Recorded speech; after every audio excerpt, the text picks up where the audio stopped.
One of the world's most fascinating but endangered creatures is the pangolin. These unique animals, often referred to as scaly anteaters, are facing numerous threats. Pangolins are the only mammals in the world covered in hard scales, which protect them from predators in the wild. Unfortunately, this remarkable adaptation has made them highly desirable in the illegal wildlife trade. In this episode of Green Angle, we will be exploring the threats facing these incredible animals, the importance of their role in the ecosystem, and the ways we can work to protect them from further harm. Welcome. I am Esther Makwariola.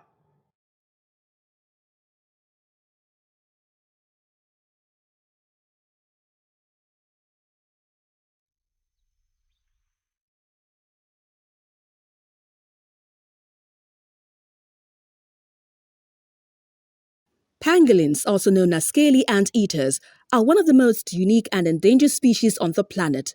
These fascinating creatures have captivated people for centuries with their unique armor-like scales and shy, reclusive nature. But their uniqueness has also made them a target for illegal wildlife trafficking.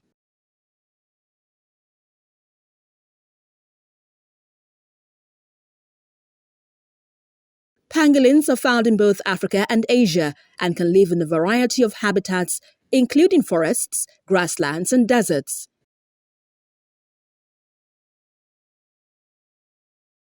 They are nocturnal animals, spending the day hiding in burrows and coming out at night to feed on ants and termites, which make up the majority of their diet. Pangolins are also known as keystone species. They are also flagship species because they play a particular role in nature.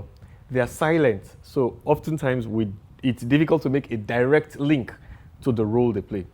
But these guys are very good. They feed on ants and termites. They're very good at keeping the population low. One pangolin will eat over 70,000 ants and termites.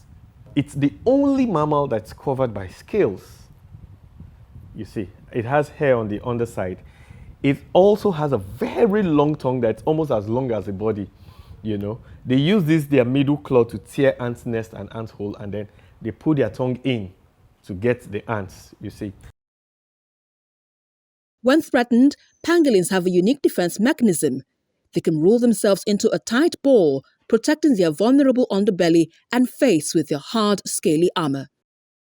This armor is made of keratin, the same material that makes up our hair and nails, and provides an excellent defense against predators. They're not very fast. When threatened, they call into a ball, and to protect themselves, they just go into this very beautiful ball. And when they're in that ball, they are impervious to most predators. Most animals cannot penetrate the scale. The only real predator they have is man, which is very, very sad. Unfortunately, pangolins are in serious danger. They are highly sought after for their meat, which is considered a delicacy in some cultures, and their scales, which are used in traditional medicine. As a result, pangolins are the most trafficked mammals in the world, with tens of thousands being poached and smuggled each year. This illegal trade not only puts pangolins at risk of extinction, but also disrupts ecosystems and threatens other wildlife. The farmer that has termites and ants destroying his crops, what does he do? He looks to pesticides to keep the population low. And then in using the pesticide is non-selective.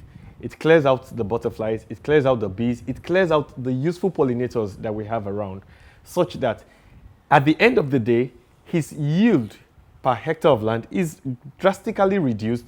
And then, of course, food prices would go up. So you find out that these guys, they've actually been saving us for a long time. So we need them around, not to now talk about other destructive activities of these vermins and all that. So we need pangolins around us, and then the poop, because they till the soil, you know, in looking for food, in foraging, they till the soil, they aerate the soil, they make the yield higher for farmers, and then their poop also acts as very good manure in enriching the soil. So when we lose these animals, we lose a bouquet of benefits that they bring to us.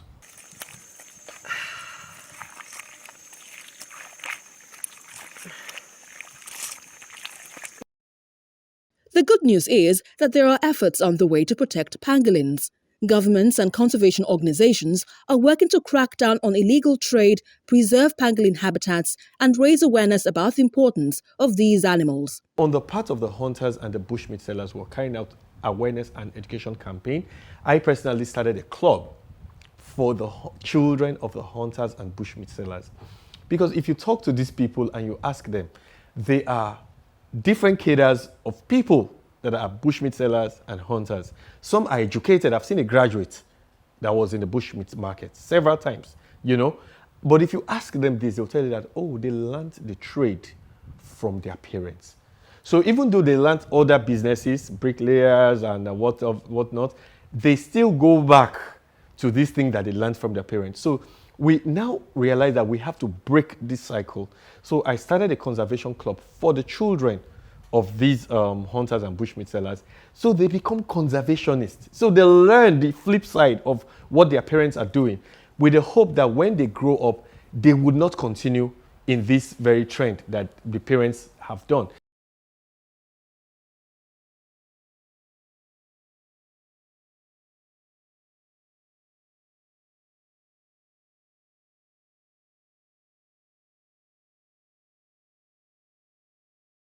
Recently, we gave them noila birds. The noila birds are a special hybrid type of chicken that has the resistance of the local chicken to disease. It has the tastiness of the local chicken, because a lot of people don't buy the broilers. They say, oh, they are full of drugs, they are not tasty, yeah, and all that. But now you have these noila birds having that tastefulness of the game, like that gamey taste, and they don't take drugs like the broiler birds. So we provided these birds as an alternative. So they raise these birds, they take to the market to sell, they make money. And then when people come and say, oh, I want to buy a pangolin, they say, well, we don't send pangolin anymore, but we have this bird. Why don't you try it? So you find out that we are hoping that with time there's going to be this generational shift from pangolin flesh, pangolin use, to these noila birds and to other alternatives as may arise, but our pangolins will be safe.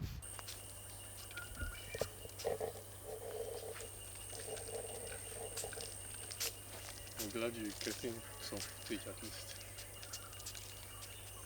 In 2016, all 8 species of the pangolin were listed under the Convention on International Trade in Endangered Species of Wild Fauna and Flora, making international trade in pangolins illegal. The story is changing because our law enforcement, they are getting up to the game. The Nigerian Customs has done very, very beautifully well on this. Nigeria has done very beautifully well on this. Seizures has been made.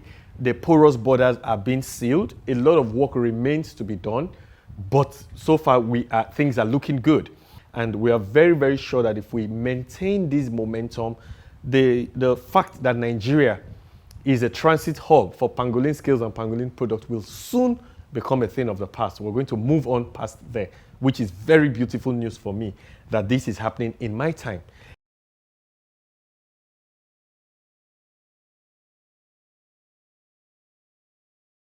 Pangolins are an important part of our world, and it's up to all of us to ensure their survival. By supporting conservation efforts, spreading awareness, and being responsible consumers, we can help protect these fascinating creatures for future generations.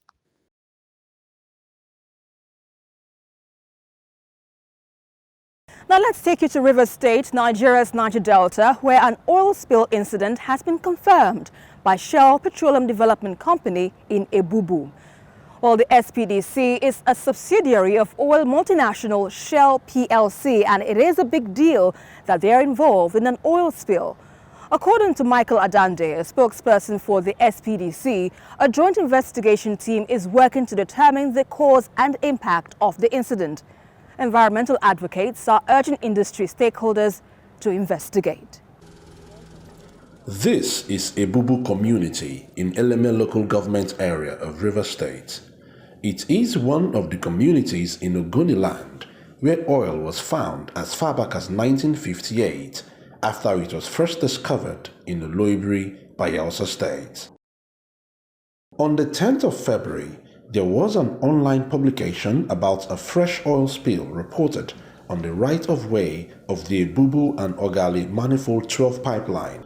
The oil company, Shell Petroleum Development Company, released a statement a day after confirming the oil spill and adding that it is working with industry regulators to safely contain the discharge. On Sunday, February 12th, a JIV was conducted with the report stating that the spill was caused by third-party interference as against earlier allegations of equipment failure on the part of Shell. Arriving a few days after the spill has been put out in the company of Mr. Hart Bonamidodo, the chairman of the Community Development Committee, it is evident that the remediation work has already been carried out by Shell, but Mr. Hart has a different opinion of things. The work done on the surface that I can see, to me, is not enough. Because as you can see, it just get a topsoil and cover up the oil that's flowing, which some part of our farm here, if you excavate till a little, you see, you still find the color, the crude soaking the sand, the soil there. This thing keep happening. It's not only this pipeline of Bolo, some other pipeline and other place. You do from time to time, there will be spill on it. There was a recommendation that they said is in their report that they already put that the section of this pool, this pipe should be changed. If that recommendation was full up, I think by now these sections should have been cut and take out and replace it, so that to stop all this leakage from time to time. The chief of the community, upon hearing of my visit to the spill site, also came around and pleaded for assistance from the federal government and other relevant agencies to ensure that repeated spills are stopped, as it poses danger to their very existence. The breathing alone is affecting, so we need help. Let Shell help us, because we have helped Shell since 1957 till now. We are helping Shell. All this town hall Shell do for us from 1957 till now. I also spoke with an environmental rights activist who highlights the need for all hands to be on deck to stop further spills in Ogoniland. You can't tell me that you sabotage an area, and in the process of sabotage, where you have a fire gutting the whole place, nobody died. Then at the end of the day, they keep telling you that it's sabotage from the community. I doubt that. In the next few months, probably the same thing will happen. That's to tell you that the pipes are due for change and they are all ruptured. And if at my age, I've not seen Shell coming to do any kind of a maintenance on their pipeline. Now that should tell you how long Shell has kept those pipes in the ground without changing them.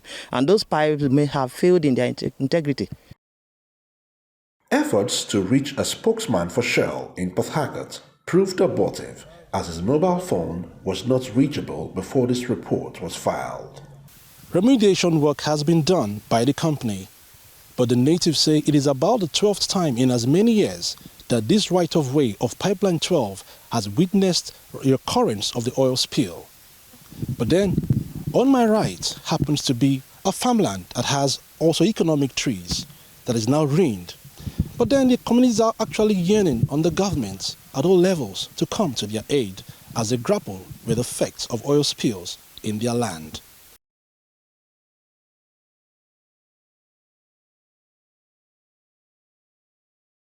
Green Angle returns in just a moment. Stay with us.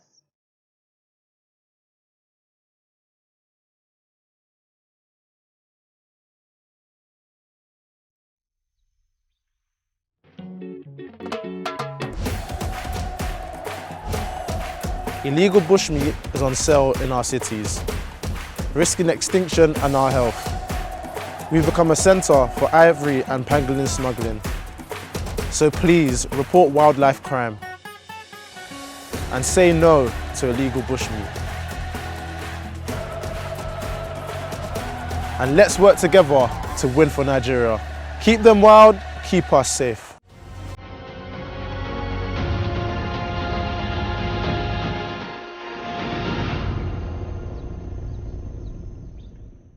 And now to some environmental news and reports. Council of Climate Change. President Muhammadu Buhari just gave the green light to a new plan for the National Council on Climate Change, and Vice President Yemi Osinbajo will be the vice chairman. The president also appointed Dr. Salisu Dahiru as his secretary and made sure to invite staff from other agencies to join the council to ensure its success. In addition, the Energy Transition Plan and Office will be part of the National Council on Climate Change to make sure it keeps on running. With this inaugural meeting and in line with the objective of the Act, also in tandem with my commitment both in Glasgow COP26 in 2021 and Sharm el-Sheikh COP27 in 2022, we are stepping up commitments by considering the consolidated memorandum presented by the Director General. The Secretariat was able to achieve a number of milestones.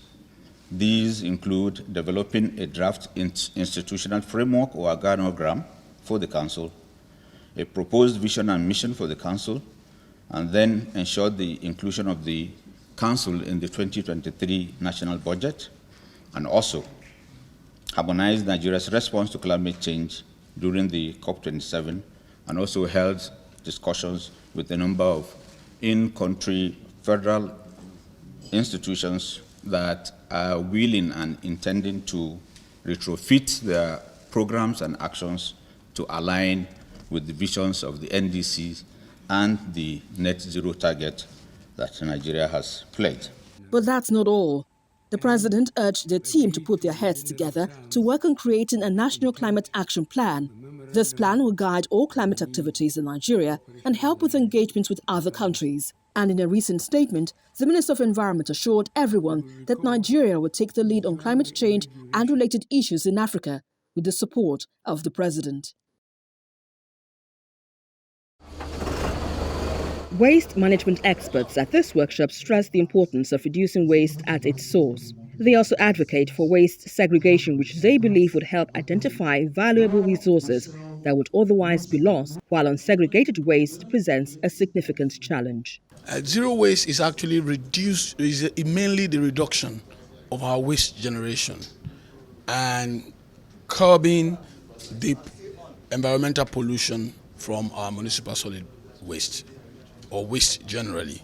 So how that affects our economy is to imbibe recycling.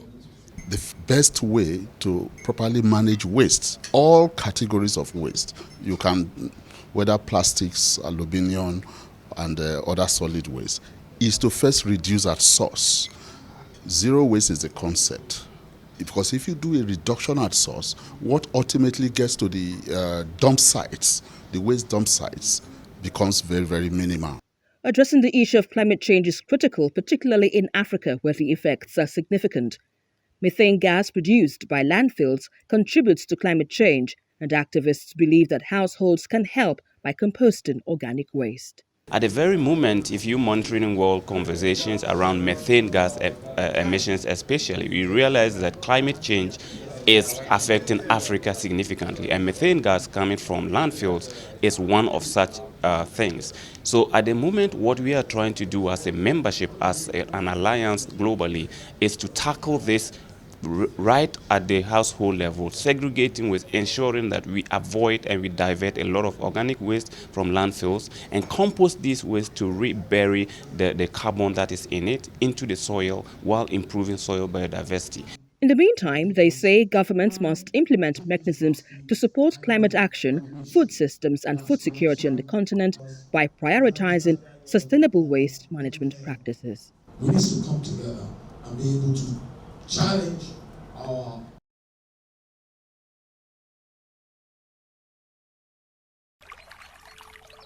Wetlands are parts of the earth where the soil is covered with water. They include swamps, mangroves, floodplains, ponds, and even coral reefs. Experts say this rich ecosystem are great water filters. They trap sediments and remove pollutants, which helps to purify water. They also work like giant sponges, storing water and slowly releasing it, especially during seasons with little rainfall. In Nigeria, majority of these wetlands are found in the Niger Delta, Benue, the Chad Basin, and along the country's coast. They are popular locations for tourism and other activities, such as fishing, annual festivals, and bird watching, offering income opportunities for local communities. The Conservation and Ecology Department of the Ministry gives permit for wetland usage, but we propose and we always promote wise use of the wetlands. But according to the Ministry of the Environment, these rich ecosystems are being lost at an alarming rate. Population expansion, deforestation, intensive cultivation, oil and gas exploration, industrial waste pollution, coastal and marine erosion are among many factors threatening the existence of wetlands. When we talk about the value of wetlands, you cannot take out human well-being from the value of wetland. In fact, at the core of the value of wetlands is the well-being of humans. When we destroy our wetlands, it eventually affects us health-wise and in so many other ways. So it's important that we educate ourselves, be more aware of why this is there, why it was created in the first place, and then do better in conserving it. While several policies and strategies are being initiated to conserve and preserve the biodiversity of this ecosystem, it is believed that when we protect our wetlands, we also protect our planet and humanity.